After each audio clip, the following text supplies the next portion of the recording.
Yo, what's going on, guys? My name's Tom, and welcome to another Real Talk video. So, during my time off YouTube, which I thoroughly enjoyed, there was a whole lot of stuff that I missed. Pretty much the entirety of the Halo Reach beta on the MCC Insider, and the game's actually coming out tomorrow. Pretty exciting. Now, if you guys know me, you guys know exactly how I feel about this game. This really isn't the video or time to get into that, so I'm just gonna spare you all the details. But what I will say is it's a very exciting time to be a Halo fan because it's something new. I mean, MCC's been out for over 5 years. We've been subjected to playing broken ports on this game for the past 5 years. I mean, if you played Halo 5, it's probably a little less, but again, Halo 1, 2, and 3 on MCC has never been an accurate representation of what those games actually were. You know, the games aren't unplayable in the sense where you can't find matches. Like, you could play the game, but Halo 1, 2, and 3 are nothing like they used to be on the original consoles. And if I had to guess, I would say that Reach is going to have some pretty similar issues. Now, keep in mind, the game is going to be playable, and I'm sure the game was pretty playable on the Insider, right? Like, a lot of people had fun. But again, there is sort of a blind nostalgia when it comes to playing an old game that was part of your childhood in some capacity. It's sort of like talking to an ex-boyfriend or girlfriend and sort of reconnecting with them because you kind of forget why they're an ex. Like, there's a reason why they're an ex, and you have to take the good, but you also got to take the bad. You also got to be a realist about whatever situation presents itself. So that's kind of my stance is I'm a realist, and I understand what Halo Reach was to the Halo franchise and sort of the direction that Halo took after Halo Reach. But I'm also smart enough to realize that Halo Reach was some people's first Halo game. Or if it wasn't their first Halo game, maybe that was the first Halo game that they got really good at, or maybe that was the first Halo game they played with friends or family. And you have to sort of compartmentalize any type of disdain you may have towards Halo Reach and sort of let people have their moment. Ultimately, I think it's cool that Reach is coming to MCC. I think it's going to give people another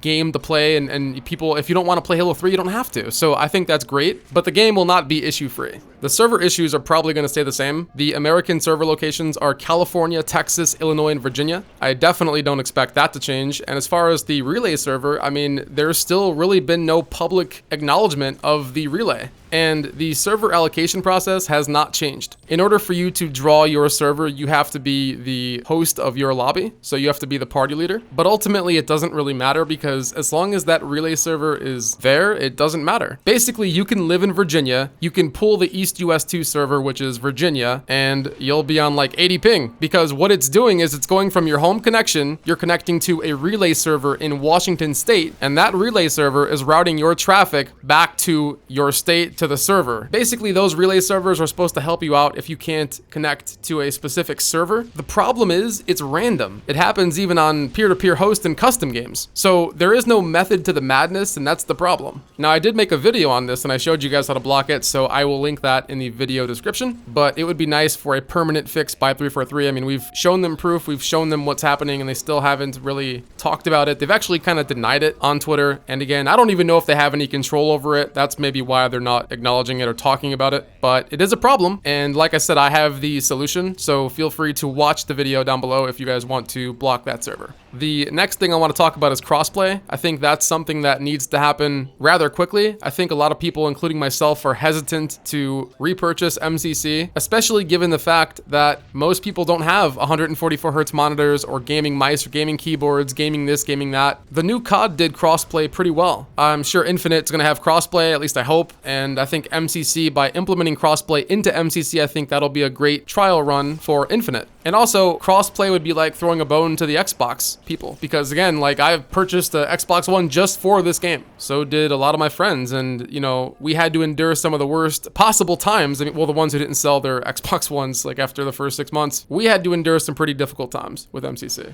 I'll just put it to you like that. I mean, basically, for the first 4 years, the game was pretty bad with no real end in sight, and we had no idea if the game will ever get fixed again. So I think that crossplay would be a way to throw us a bone for sticking with the game. But outside of the little bit of money that they're going to lose from people not repurchasing the game, I think crossplay is the way to go. I think that they should do it. I think it's what's right and what we deserve. And just to be clear, I'm going to buy and play these games on PC just like everybody else, but I'm speaking for the people who don't have the means to do it. Like, there's people who don't even have computers anymore. Like, it's kind of weird to say in 2019, but people just use their phones now. Crossplay is a logical evolution in gaming. So I think it's something that should happen. It's something that has to happen. Most games are going to have it moving forward. So why not MCC? I am pretty excited to see how the Halo Reach port lives up to the Halo 3 port, because they were ported in pretty similar fashions. Halo Reach was supposed to come out on the MCC Insider in the first quarter of 2019, and that was being said in 2018. So for testing to be delayed for like 4 to 6 months, I mean, that's pretty significant. So hopefully there's no game-breaking issues, because they're advertising this to a much, much larger, powerful audience than the Xbox guys. Like guys like Dr. Disrespect and Ninja and Shroud and Summit, these guys are celebrities. So if they find something wrong with the game, it'll be on Reddit, it'll be on Twitter, it'll be all over. But hopefully this launch does go well. Hopefully people enjoy Reach while they can, because once Halo 3 comes out for PC, I don't believe people will be remembering Reach too much. That being said, I hope you guys enjoyed the video. Make sure you guys like, favorite, comment, subscribe. Love you guys. Peace.